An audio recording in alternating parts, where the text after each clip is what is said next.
dafara e passé daka kasira dinama Sungalo e kungolo ati dugu wari ko odiba fo dugu andugu dum warata de o koni kuma tala sa e ka sama mone to yi i yere ta sita sita ka numéro flani wari ci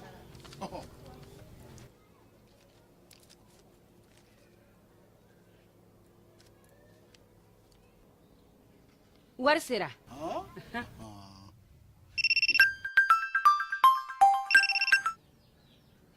allo ye wari sɔrɔ o ɲɛna tiɲɛ yɛrɛ la ko ni sama bɛ maa min ɲɛ ko n komi t'i gosi ngonga sama mone i yere ta a sɔngɔ ka nɔgɔ ni mali wari ci sira bɛɛ ye depo ye fu ye wari bɛ ci fu ni application ye wa bɔsara ye musaka fitini ye sama mone jini kuran bɛ sara n'a ye krediw bɛ ta n'a ye sanni feere bɛ kɛ n'a ye sama mone ni y'anw maliyɛnw ta ye a y'a si filɛ ka nkalon bɔnda bɛɛ lajɛlen ma aw minnu b'a fɛ ka voyager k'a sɔrɔ a ma degun sɔrɔ a ka voyage kɔnɔna na compagnie de transport Somatra u y'a kanu ka na ni kari kura caman ye kari minnu dilanna norme kɔnɔna na aw ka lafiya kama a suspension wo a climatisation a siège wo n'i ye kari jɔlen ye foyi tɛ jigin kɔnɔ i bɛ se ka don a kɔnɔna na cogo min na Somatra e ka kari Somatra ne ka kari Somatra anw ka kari o hukumu kɔnɔna na kari ninnu bɛ sira ta don ko don Bamako Segu San Moti Kucala ka taa se Sikaso ma Keɲeba Kita u ma ɲina Yoro di Sahel maaw kɔ ka taa se Kolokani Jijeni fo ka taa se Bɛnma ma Somatra fiɲɛ foroko Somatra ka wuli hɛrɛ la ka se hɛrɛ la ayiwa client aw bɛ an y'a fɔ aw ɲɛna cogo min na sa bi su in na an bɛ Wagadugu ale ye Burkina Faso faaba ye Wagadugu tɛ fɔ maa ye nin waati in na sabula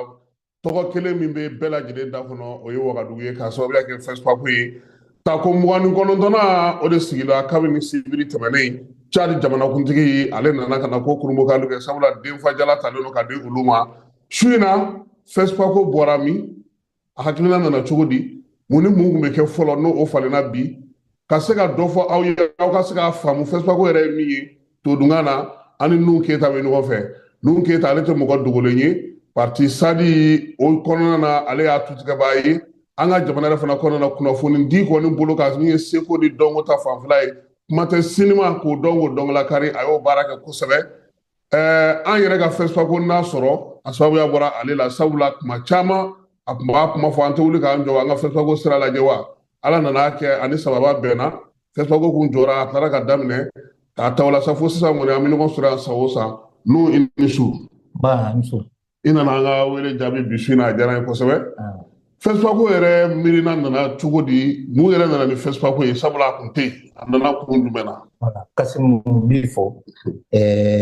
Jabara lajɛbagaw n b'u bɛɛ fɔ FESPACO ye ɲɛnajɛ min a ka bon kosɛbɛ ɲɛnajɛ in a taara ni miiriya min ye fɛn min ye an ka Jabara ale bɛ se ka ayiwa ye ayiwa farafinw fɛ cogoya min na ayiwa an ka Jabara a bɛ se ka ɲɛta lasabati cogoya min na an ka jamanaw kɔnɔna na parce que jata ayiwa a bɔra ni fɛn dɔ de ye fɛn min ni ayiwa a baara daminɛna kabini an ka indépendance ma se parce que tɔnbaw dɔ tun bɛ yen n'an b'a wele ko négritude mouvement pour la négritude ale tun ye farafinya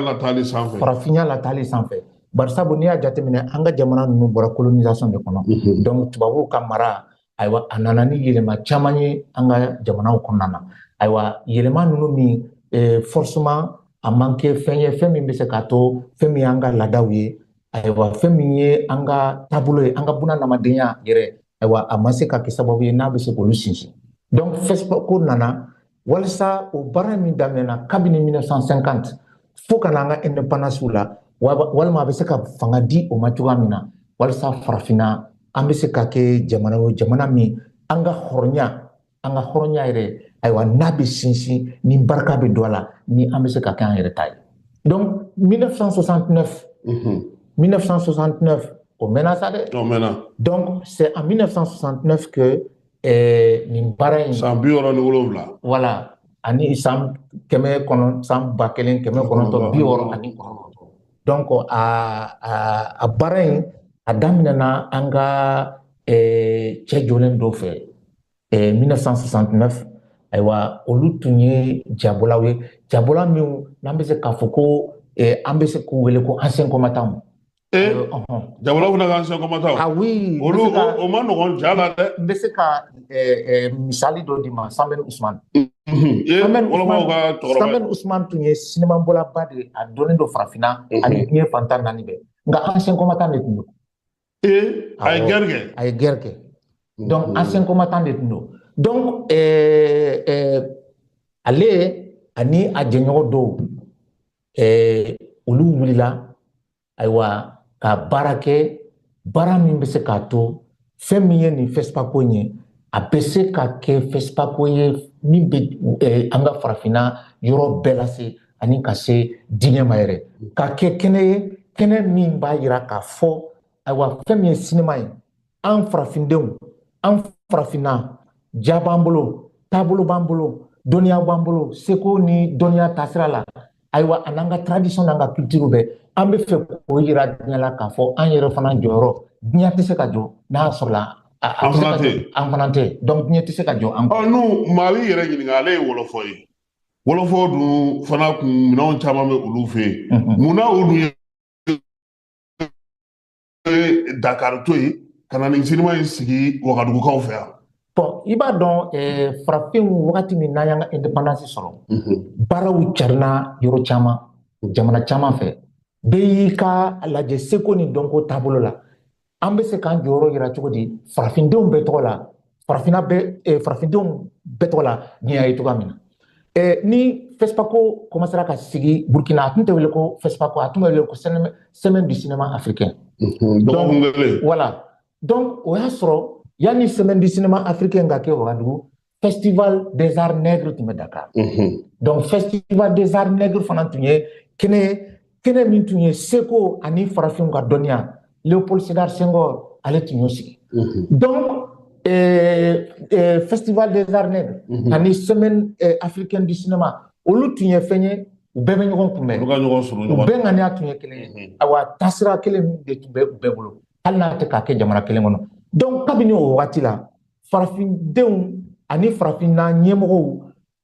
bɛn ani karama tun b'u hakili la kosɛbɛ parce que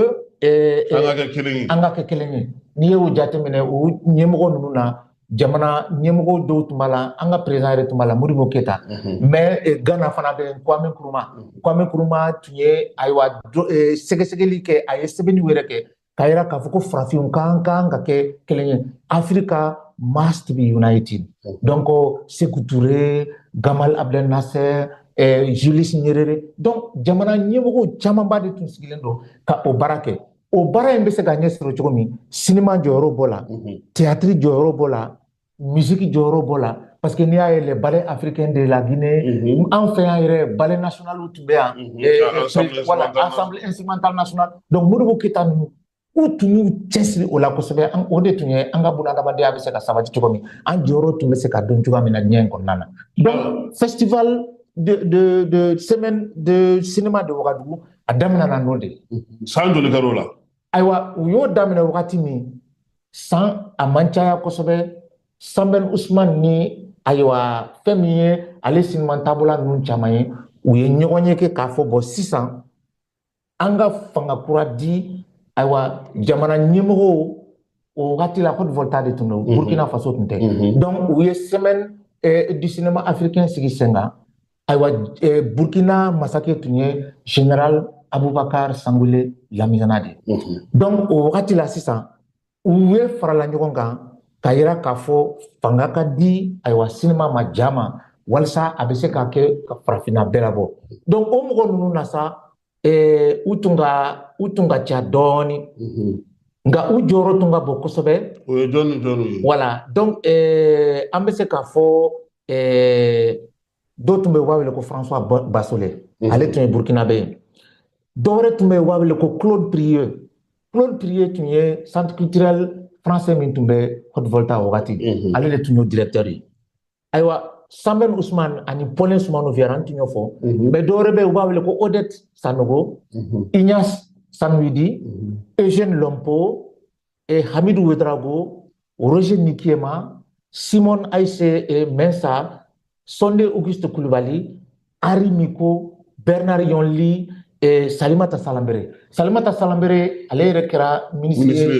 ni a jateminɛ révolution wagati la. Ale tun kɛra a ɲɛmɔgɔ fɔlɔfɔlɔ ye muso. Donc ka taa 69 ma fo ka na 70 la. O semaine a ɲɛmɔgɔ ye quoi. A ɲɛmɔgɔya dira ale ma. Donc kabini o wagati la, ayiwa FESPACO commencera ka commencer ka sira sɔrɔ. Nga a ye sira fɔlɔfɔlɔ sɔrɔ wagati min. N'u b'a wele ko Festival du cinéma africain de Ouagadougou. O kɛra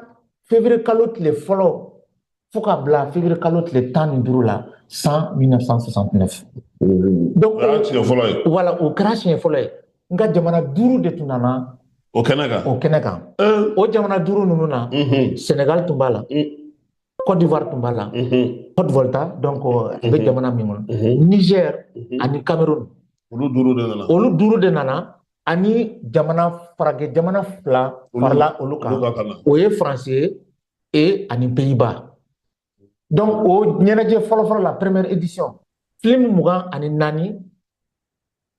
o 24 kɔnɔ film 18 o tun ye farafin film ye. Donc o bɔra o kɔnɔna na. Donc o kɛra o ye. Nka 1970 a kɛra édition filanan ye. Donc o kelen sa jamana 9 de nana. Ni jamana 5 nana première édition na. Nani nana fara. Voilà, nani nana fara o kan. Donc jamana 9 fara o kan. Donc Algérie bola, Tunisie bola, Côte d'Ivoire bola, Guinée Conakry bola, Niger bola, Sénégal bola, Côte Volta bola, Ghana bola.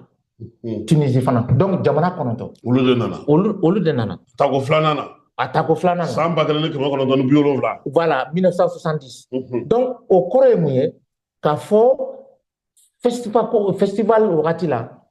a bɛ ka sira sɔrɔ. Parce que k'a ta 5 la, fo ka na 9 la, o kɔrɔ ye ko a commencera ka ɲɛ sɔrɔ. Donc, nga 1970, 70 kɛra tamasere min y'a yira k'a fɔ Côte Volta ɲɛmɔgɔw u ye cinéma nafa dɔn, u wulila k'u b'u cinéma jukɔrɔma tintin ka sira wɛrɛ d'a ma, sira min bɛ fanga ni barika d'a ma ani ka ye kura yira, ka ye kura d'a ma. Donc san 1970 kɛra vraiment san min ye, ayiwa Burkina ɲɛmɔgɔw n'o ye général Abubakar Sangouli Lamizana ye, a y'a yira k'a fɔ nin baara in min bɛ sen na ale ka jamana u b'a ta ni u ka seko ni u ka dɔnko bɛɛ pour que a ka se ka fanga sɔrɔ.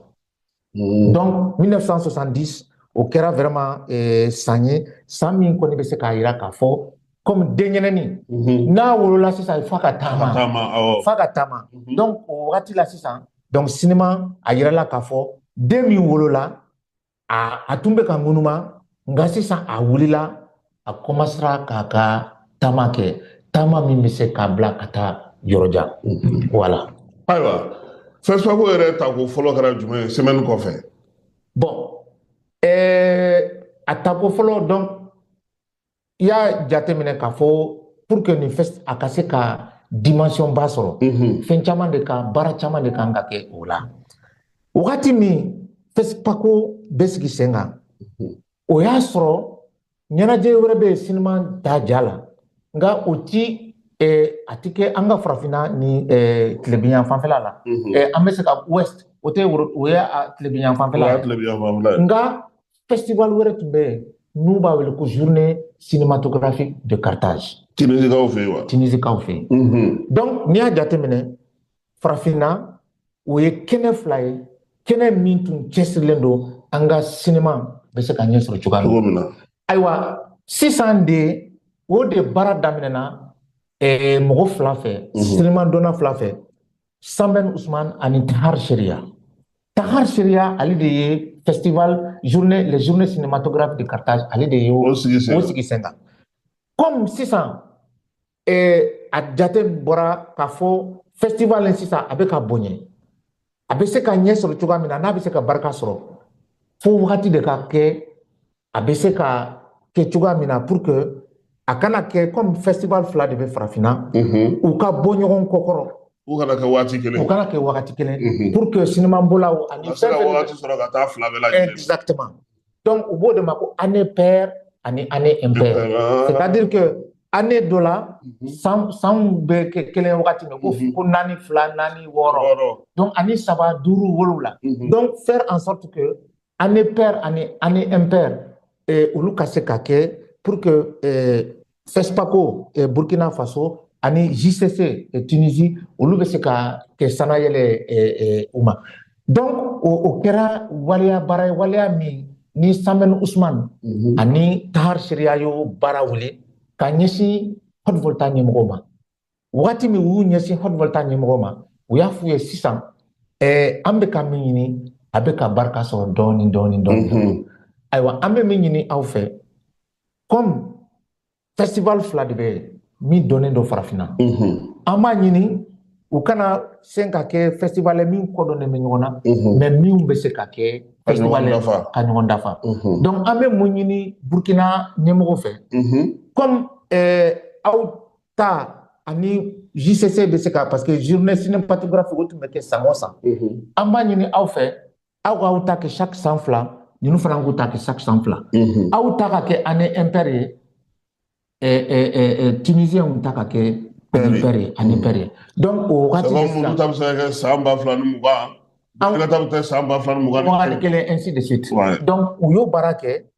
o baara kɛra Haute Volta ɲɛmɔgɔw sɔnna nka Haute Volta ɲɛmɔgɔw ma dan u ma dɛ Sangoulé Lamisana ye mun kɛ n'i y'a jateminɛ an bɔra an y'an ka indépendance sɔrɔ nka indépendance tun ye kuma dɔrɔn de ye kuma mugu de don foyi tun t'a kɔnɔ parce que an ka pionniers minnu ye kɛlɛ kɛ k'an ka indépendance las'an ma olu ko an ka indépendance tɛ dafa tant que fɛn min ye pouvoir économique ani pouvoir politique n'o fila tɛ an bolo pouvoir politique b'an bolo drapeau b'an bolo symbole bɛɛ bɛ yen nka cogoya tɛ an bolo levier t'an bolo fɛn min ye an ka wari an ka monnaie fɛn min ye an bɛ se ka décision min ta pour que k'an ka intérêt préserver ni o ta n'o tɛ yen a bɛ kɛ indépendance fu ye Lamisana y'o de faamuya a ye mun de kɛ a ye jateminɛ kɛ k'a fɔ bon a yirala an ye semaine du cinéma africain kɛra fo ka n'a yɛlɛma ka kɛ festival ye farafinw an ka jamanadenw kɛrɛnkɛrɛnnenya Haute Volta kaw cinéma u y'a yira k'a fɔ cinéma ka d'u ye o wagati la par exemple 1969 cinéma tun bɛ bɔ wagati min salle 2 dɔrɔn de tun bɛ Wagadugu Riale ani Ubiri Tenga o salle ninnu fana y'a fama bililen tɛ foyi donc a bɛna sigi a kɔrɔ ten voilà a b'aw sigi a kɔnɔ ni sanji kɔni wulila dɔrɔn o y'a ko voilà bon ni ja fana bɛ wuli ni ja fana bɛ bɔ a bɛ bɔ sufɛ de tilefɛ bɔli t'a la parce que lumière bɛ yɔrɔ bɛɛ donc foyi tɛ ka sanfɛla datugu exactement donc a bɛ mun kɛ sisan fɔlɔ la parce que cinéma fana ye fɛn dɔ bɛ cinéma kɔnɔ fo mɔgɔw k'o faamuya i bɛ cinéma bɔ o dɔrɔn t'a ye dɛ i bɛ production kɛ mais n'i ye production kɛ f'i ka exploiter de n'i y'a exploiter f'a ka taa salle kɔnɔ ka distribuer donc production exploitation distribution olu ye circuit 3 ye n'i tɛ se k'olu kɛ i ka cinéma tɛ taa ɲɛ parce que i bɛ cinéma bɔ a bɛ bila yen ten voilà jɔn de b'a ye lajɛyɔrɔ t'a la jɔn de b'a ye mɔgɔ tɛ mun b'a tila mɔgɔw tɛ se k'a labɔ jamana fan tan ni se ka sɔrɔ voilà donc Lamisana a y'a ye k'a fɔ u y'u ka indépendance ta nka structure 2 de bɛ tun bɛ wagati la olu de tun bɛ cinéma distribuer donc a ye mun kɛ t'olu ta ye o tun tɛ an ka farafin tubabuw de tun bɛ yen tubabuw de tun bɛ voilà comme par exemple comptoir commerciaux tun bɛ cogoya min na jamana ninnu kɔnɔ o ɲɔgɔnna don exactement donc u ye circuit de distribution kɛ donc pour que films bɛ se ka taa yɔrɔw la pour que mɔgɔw ka se o ye Wagadugu yɛrɛ Burkina kɔnɔna ye voilà o ye Haute Volta yɛrɛ ça c'est un exemple donc maintenant Lamisana ko sisan structure 2 ninnu min bɛ yen ni olu bɛ film distribuer la n b'u nationaliser n b'u kɛ an ta ye o tɛmɛnen kɔfɛ comme a yirala k'a fɔ sisan cinéma ka di jamana denw ye salle 2 o ka dɔgɔ an ma surtout bɛɛ tɛ se ka t'o la voilà donc non seulement circuit de distribution n b'o kɛ an ta ye donc farafinw ta mais n bɛ dɔ fara salle kan donc wari min bi sɔrɔ film fɛngɛ ninnu na puisque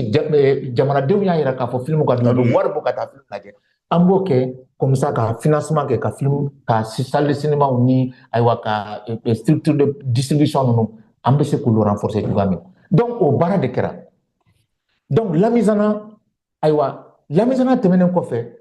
ñemogo fenfe nana hot volta u be yu chesri cinéma nga ñeso parce que de fespa ko nga ñeso be yisri subvention be ke jamana u be wuli ka deme ñesi jabolawma ibora jamana kan festival pays yere ya wula ka fo parce que do yere ya ira ka fo ko fespa ko kera affaire détail donc la mise en temena jamana ñemogo chaman temena nga mogo mi yere ye ni do cinéma na ka fanga dama ka togo dama ka yiri cogo kura yira la ka kɛ ka fɔ bɛɛ ka sɔn a ma ka fɔ ko fespa ko kɛra ɲɛnajɛ yɔrɔ ye farafina a ɲɔgɔn tɛ o kɛra Thomas Sankara ye cogo di Thomas Sankara ale tun ye Burkina masakɛ ye a tun ka dɔnniya ka bon kosɛbɛ ale ye Burkina masakɛ min ko ale b'a sen da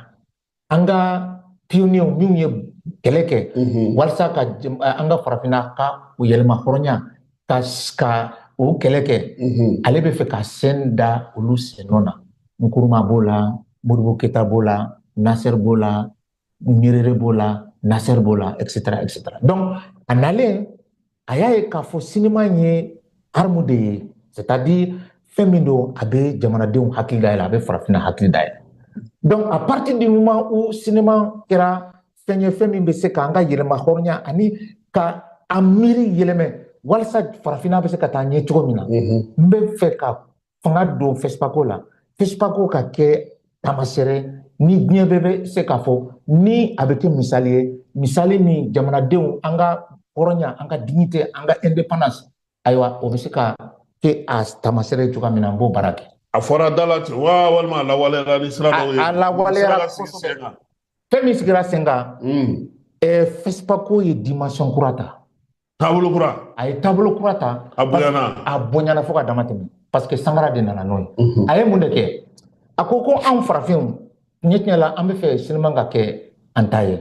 an ka diɲɛ an fana notre narration du monde an yɛrɛ bɛ diɲɛ faamu cogo min an k'aw lakale an ka jaw kɔnɔ exactement donc sisan an kana maaw ladege voilà mun ma an yɛrɛ kaɲa an b'o de fɔ an ka faamuya ye mun ye an bɛ fɛ an ka jamanaw ka kɛ cogo min kun mun b'an yɛrɛ kɔnɔ an k'o k'an ka jaw ye exactement o ye yɛlɛmaw ye donc a y'o baara de daminɛ a ye mun de kɛ a ye taama ɲɛsin a taara américain jamana kan États-Unis an ka farafin ninnu min bɛ les noirs américains ka taa f'u ye FESPACO min bɛ farafina anw ta tɛ dɛ an bɛɛ de ta don aw t'a dɔn anw t'a dɔn an bɛ fɛ aw kana aw ka seko ni aw ka dɔnko yira parce que anw de ye balima ye farafinw na aw bɔra aw fɛ aw nana yan nka Amérique kɔni aw diyagoyara de aw forcera de ka na nka hali bi aw jɔyɔrɔ bɛ fɛn na farafina donc non seulement a y'o baara kɛ donc réalisateur bɔra continent américain na kana fara cinéma bɔlaw kan farafina a ye prix fana dɔ sigi u b'a wele ko prix Paul Robson o ye prix ye prix min bɛ se ka Mali diaspora donc a bɛ fɔ min ma ko min bɛ diaspora la i b'a dɔn diaspora exactement donc farafinanden minnu bɛ yen n'u sigilen don nansaralakaw fɛ yen olu fana sen bɛ FESPACO la o voilà donc olu fana ka na ka fara an kan a fila yɛrɛ ye baara kɛ Mali la yɛrɛ voilà donc pour que ka Dawuda Kulubali voilà ani Tumani Sidibe exactement donc a y'o baara ninnu kɛ a ye mun wɛrɛ kɛ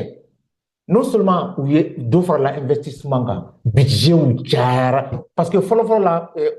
ka indépendance wagati o budget ani révolution wagati la o tɛ kelen ye donc non seulement dɔ farala budget kan dɔ farala jama kan FESPACO la donc a ye taabolo kura ta taabolo min yɛrɛ diyara siniasiw ye ni mɔgɔ mɔgɔ Burkina tɔgɔ de bɔra fo ka dama tɛmɛ a tɔgɔ bɔra ni a ka FESPACO de non seulement révolution tɔgɔ bɔra mais grâce au FESPACO Burkina yɔrɔ o yɔrɔ diɲɛ kɔnɔ n'i ko Burkina Faso Thomas Sankara donc la révolution du 4 août et le FESPACO donc a y'o baara kɛ salle kuraw jɔra prix fana fɛn min ye ɲɔgɔn dan ye parce que fɔlɔfɔlɔ la 69 ɲɔgɔn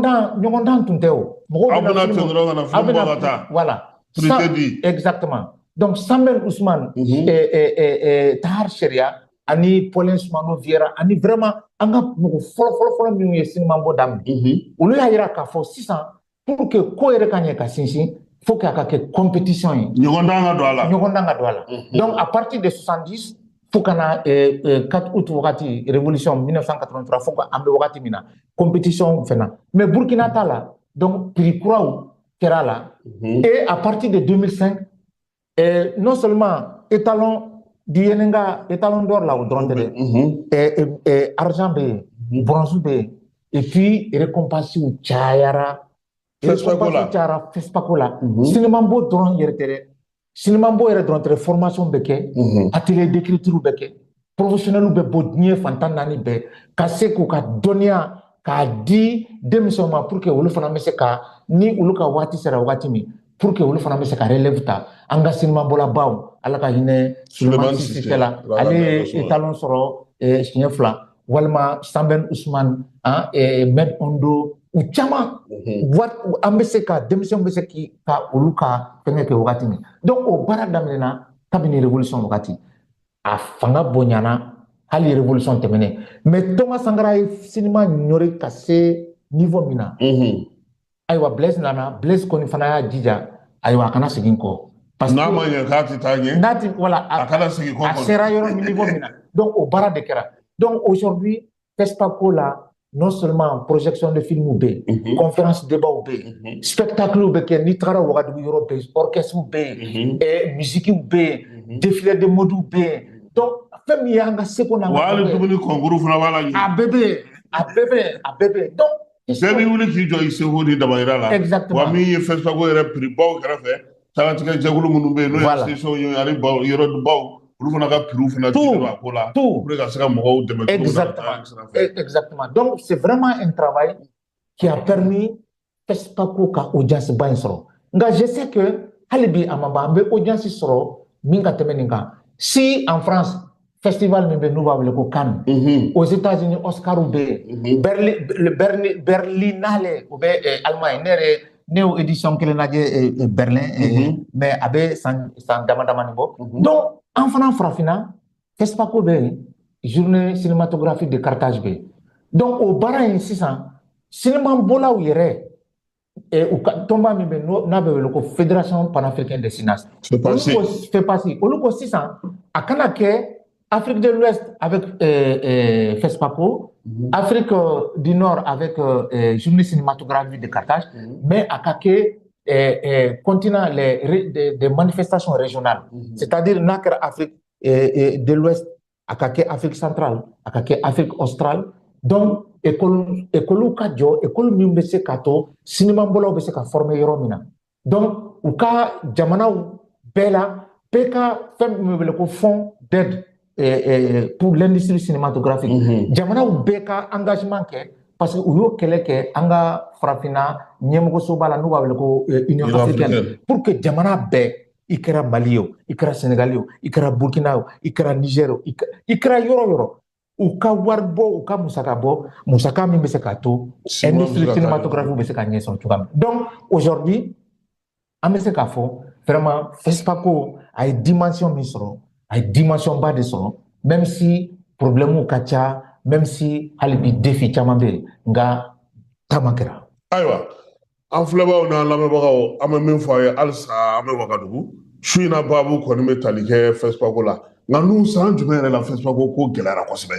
n'a kun bɛ nin kana bɔ a ma parce que baarakɛla cogo cogo waati dɔ bɛ gɛlɛya. Bon wagati dɔ kɛra bɔ e yɛrɛ b'a dɔn a bɛ san dama damani bɔ sisan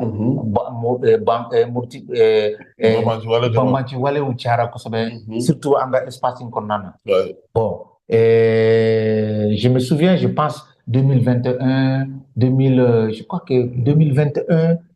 en tout cas a gɛlɛyara wagati dɔ. Fo y'a jɔ. Exactement. Nka ala ni cɛsiri donc o y'a sɔrɔ président min bɛ Rock a y'a cɛsiri donc ka engagement kɛ wagati min an kɔfɛmɔgɔw min a tun ma di mɔgɔ min ye an yɛrɛ ka ɲɛtaa sɔrɔ kunnafonidiw la u b'a fɔ yɔrɔ bɛɛ dɛ insécurité bonyana dɛ mɔgɔ kana na a donna ta a bɔra tɛ fo wagati dɔ la fana bon fanga binna bon fanga bin kɛra yan je pense que i bɛ caman kalama ko la an bɛ taa wa an ti taa wa ayiwa a tun kɛra o ye bon a gɛlɛyara kosɛbɛ si bien que vraiment bon de toute façon organisation akera anyo akera hali seba be minyo wati do be se gelabe nga femi nga gelala engagement volonté donc akera silman bolawi akera nyemogo wi akera filma jala jela wi bede yu fanga fara nyonga pour que aywa ni wati gelara tugo ambe se ka temi tugo mina ambe se ka nyon soro tugo mina walsa ambe baramina abe se ka nyesoro tugo mina donc je me la ya do ko faire pas se ka boama tuguni kam abna ke ko comme se ka dabla tuguni comme je te dis koloskela u chama ya era ka foko Facebook ko kera affaire détail ouais ne chance soro parce que Facebook ko sous Thomas Sankara ani après Sankara nya ni différence ou là différence ye kelende voilà ni différence ya là mais franchement ne a donc Facebook ko atise ka bo ma tuga la geleya nunu ko fe nya ye ka fo femindo atise ka bo ma ire a jate mine sisan deme ere nunu min be ka nyesin Facebook ko ma a dogara kosobe ali nyina era degun yera de toute façon parce que anga nyemgo ye siraminta ne sonama parce que ni tora ki ka femiye i ka sinima ni tora ka aywa a deme ka anto deme bagaw sagola c'est-à-dire que monumala na musaka dolu ko minga ka ke voilà bon vraiment na tora wala an yere be se kan ga histoire raconter tigodi aba anga la ni korna na voilà ni ya jate mine kele chaman kera bon au kera o tise ka fo dibi la mais même étalon di yenenga nu distinction nu fe intérêt chaman ba de be akofe donc finalement abetani hakli mi ani mo ga la ni re fe la ni abo blapeu donc si ça il disposition d'état anyere ka cinéma ambanjija anyere be se ka financer tuwa mina anga anyere ka moyen ni ka douala ina fo chal président mi fo exactement musaka ka wuli jamana yere kono ka cinéma de yanu mo ko bulu jango fe c'est pour ça justement que fait partie de Kabarake pour que fonds d'appui à l'industrie cinématographique avec ce qu'a institution jamana nu be konana jamana chamaya barake uyen na fami sur cinéma na jamana uyen na fami sur cinéma na beyado ni e Maroc ladje ni e Égypte ladje ni e Tunisie ladje donc où est politique ta il faut que les autres pays là où imiter pour que vraiment dans les années à venir un cinéma vraiment abc ka fanga soro abc ka identité vraiment véritable identité abc ko affirmer yoromina et pour que bien d'autres tableau minga awere nyebala sisa et tien fo akelembe ka ke feminti ate ni ya jate mele jamana be nyona ambe ka terroriste kele donc ma tuga bebe ka fo anga jamana numa iba fo ko na sur la terroriste be ka tnyele mi ke akadi jamana chamay donc il faut que anga paradeke il faut que anga ira nyana ka fo en fanambeya malgré que gelea banka angoni be se kanga femiye anga cinéma anga buna na madenya ou be se ka sabati tiko mi ambe moyen ke donc au delà de fond d'appui ou le kankake formation kanka renforcer dans école partout dans l'école de cinéma ni atese ka ke jamana beka pôle de formation ka ke yoro la structure ka créer mais on se ka structure publique ou fara ou demain donc en complément des structures publiques qui sont mis en place pour que ka film promotion ke pour que ka politique cinématographique ou ke même se ka to ambe ke cinéma be évoluer vers de véritables industries. Parce que ni war do cinéma na ye segeli no minkara UNESCO ya barake anga expert chamanya ke uko ni war do cinéma na ni par exemple milliard fla do cinéma na abese ka milliard tanasema walma milliard mo milliard fla donc ça veut dire kara ta srafe ga barake ga pew ibe tonosoro fuka tonosoro donc mumba ambali anga politique ou développer même ce kato ambe se ka yorola ambe ke industrie nyema de kango barak si voilà donc Facebook sample au kuma ou debe au colloque debe au conférence ou debe donc o debe se kato doni anga sima ambe se katanye twa aywa Facebook kena bale ka wakadu ko fe nun ke ta yanga ma wolele bi nu sinima mbola anga jamana kono Suleiman Sissé, Cheikh Mar Sissoko, Asko Fare, Jibril Nuni, to Kauda, Bouakar Sirbe, Sisa, Nyabala Kurabe Gana, Nina, Mali nana ni ja 11 ko ja dɔ ɲɔgɔn na fɛn bɛ an b'a bɛɛ lajɛlen kɛnɛ kan an fɔlɔlama san 2023 ani ɲinan ta e yɛrɛ bolo an bɛ se ka i ye ja minnu ye ka na kɛ ni Mali ka nali ye ɲinan i b'o bila minɛn jumɛn kɔnɔ? Je pense que an sewara parce que qualité production a bɛ fɔ min ma qualité esthétique, qualité artistique, profondeur de thématique, bon. Et puis techniquement film bɛ se ka présenter cogo min n ye min ye a b'a yira k'a fɔ an bɛ ka ɲɛ sɔrɔ parce que n'i y'a jateminɛ anw de tun ye sanbalaɲɔw Selomani Sise Ala ka hinɛ a la ani Sɛki Umaru Sisoko olu kɔni y'an kunna wolo kosɛbɛ yan dɛ wali b'u tɔgɔ bɛ dalen na yan voilà FESPACO i ɲɛ bɛ FESPACO la cogo min na CAN balontan na dɛ a b'o cogoya de la o don dɛ c'est la CAN de la culture. Donc, on y a 4 saba sɔrɔ a bɛ fɔ min ma ko triplé 3 étoiles. Il faut que o b'a ka sirima dɔ la o disi kan. Voilà. N'olu bɛ duloki don ka na o étoile saba b'olu ta kan. Voilà. N'i ye balontan ye cogo min na n'i ye coupe min ta o étoile de bɛ k'i la n'i ye coupe du monde ta étoile saba de bɛ Mali la yan. Étoile saba de b'an bolo. Nka o tɛ bɔli kɛ dɛ parce que n'i y'a jateminɛ an yɛrɛ ka jamana culture kɔnɔna na thème min bɛ yen an bɛ se ka histoire min a ka ca banasi et comment se fait-il que Souleymane Cissé Sɛki Umaru Sisoko olu ka jamana an ka samaraɲɔgɔn ta ka kɛ sanayɛlɛ yɛrɛ hali bi o mɛrɛmɛrɛnin de bɛ an fɛ mun de bɛ se k'a to nouvelle génération an tɛ se ka olu tɛ se ka relève sɔrɔ pour que a ka se ka kɛ mais n hakili sigilen don parce que avec des jeunes comme Fuseni Mayiga je pense que espoir bɛ Mali cinéma bolo espoir ba de b'an bolo jeune caman bɛ yen documentaire film d'école olu caman ba de bɛ yen donc u cɛsirilen don exactement donc c'est vraiment an ka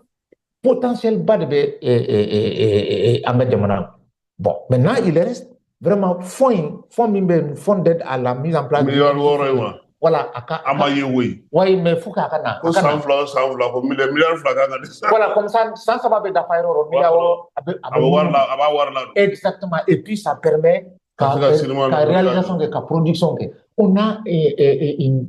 structure ɲɛnama de bɛ CNSM la production bɛ se ka kɛ an ye minɛnw sɔrɔ donc mun de bɛ an bali an k'an ka place kɔrɔta sanbalaɲɔ an k'an ka sanbalaɲɔ jɔyɔrɔ ta donc moi je pense que il faut que baara de ka kɛ faut que baara de ka kɛ sigi t'a la dɛ donc kan bɛ tan cogo min o de don dɛ tulonkɛ fadenya la hali tulonkɛ la ni faden y'i da voilà donc ça veut dire que effectivement il y a une nouvelle relève il y a donc des jeunes qui sont très jeunes mais ils ont les dents longues et je pense que Fuseni fait partie de cette nouvelle génération de cinéastes min bɛ se ka sanbalaɲɔ di jamana ma. donc e bɛ sɔn Mamu Dafe ka kuma ma k'an n'an garisɛgɛ dafalen nana wa. kosɛbɛ ne sɔnn'o ma ne hakili latigɛlen don. an tɛgɛlankolon ti bɔ yan. ne hakili la kɔni. i ye ja minnu ye. n ye ja ninnu ye n tɛ jiri la dɛ. o kɔni an fila si tɛ jiri la. bon ko min fana bɛɛ tɛ jiri fana ye. a kuma ka ca. kɔfɛ wayi. donc moi je pense que an kɔni bɛ dugawu de kɛ. hali bi Mali ja hali bi a ka taa ɲɛ an bɛ dugawu kɛ ala ka hinɛ la Souleymane Cissé ale de tun kan ka kɛ jury président ye. u y'a to a bolo. voilà. maa ti bila a nɔ na. maa ti bila voilà donc u y'a to yen. vraiment ala ni a ye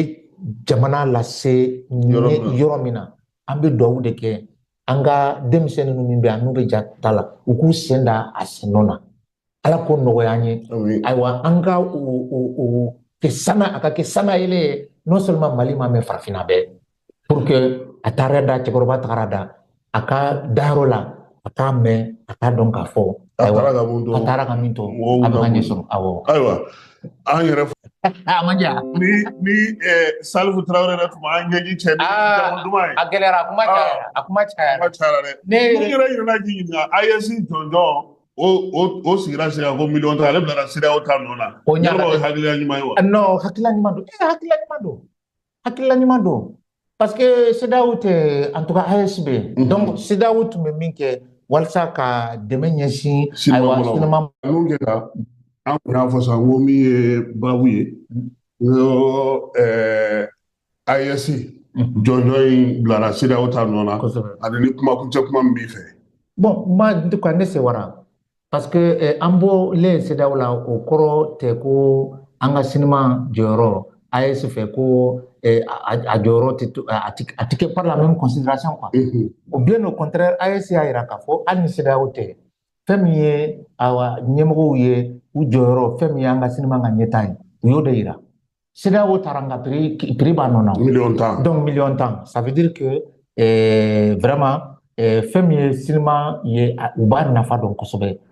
Hakila yɛrɛ dɔ bɛ fara nin kan. Ne yɛrɛ ka ŋaniya ye min ye hali bi dɔ ka fara kan. Mais déjà 10 millions c'est déjà beaucoup. Mais on peut toujours a bɛ se ka améliorer.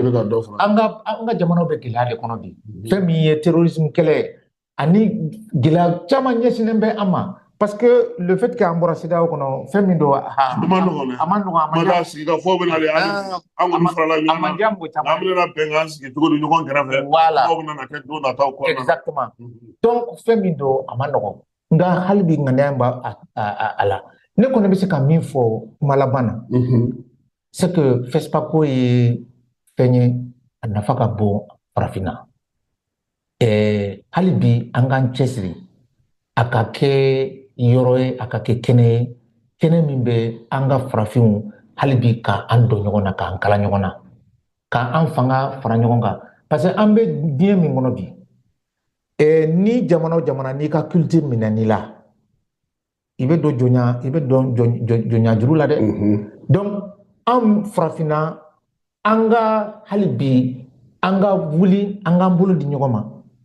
pour que fɛn min ye an ka seko n'an ka dɔnko ye an ka bunahadamadenya yɛrɛ yɛrɛ an ka taabolo o de y'o ye o bɛ se ka sinsin cogoya min na donc c'est pour cette raison je dis que kabini kunun FESPACO bɛ baara min na fo ka bila bi la a kan ka tɛmɛ n'o baara de ye wagatiw yɛlɛmana hali bi défiw dɔ de bɛ ka fara a kan parce que an bɛ monde min an bɛ diɲɛ min kɔnɔ bi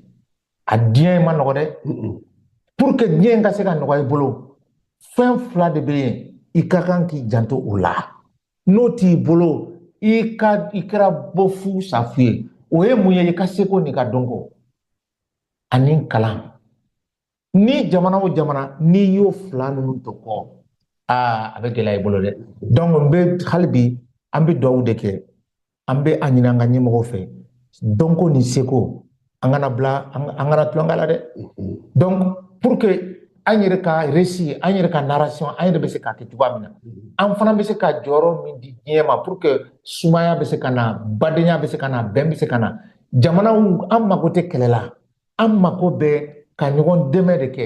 ka bunahadamadenya k'a nɔgɔya an ni ɲɔgɔn cɛ dialogue de culture et de civilisation donc n bɛ dugawu kɛ an ka FESPACO an ka cinéaste bɔlaw u ka contribuer o la fɛn min dialogue de culture et de civilisation dans le monde nka o de tun ye n ka kuma laban ye. N'o kɛta an bɛ fɔ k'i waleɲuman dɔn FESPACO n'Ala sɔnna a ma a bɛna na to sen na fo kari sibiri don jaabiw bɛɛ lajɛlen bɛ bɔ an ka musow sini n'o ye juma ye an ka musow olu ka ɲɔgɔndan bɛ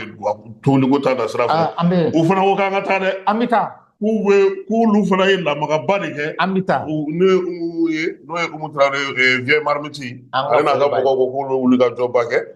n'Ala sɔnna ma sini sɔgɔma fana an bɛ kibaruyaw ye an n'olu sɔrɔ kɛnɛ kan yan Falaye Keyita k'ale fo min ye kibaruya ye ka taa se an ka cɛden fɛn fɛn bɛ kɛnɛ kan nin waati in na k'u bɛɛ lajɛlen fo a k'an bɛn sini ni Ala sɔnna a ma. An ka ɲɔgɔn dɛmɛ ka binkɛnikɛlaw ni maafalaw ni walijugutigilamaw kɛlɛ a y'anw dɛmɛ an k'aw dɛmɛ ka binkɛnikɛlaw ni maafalaw ni walijugutigilamaw kɛlɛ n'a ye kunnafoni sɔrɔ binkɛnikɛlaw ni maafalaw ni walijugutigilamaw kan a ye nɛgɛjuru ci dɛmɛso la nɛgɛjuru sira fɛ wari tɛ sara min na 80 00 11 20 walima 80 00 11 22 walima 98 17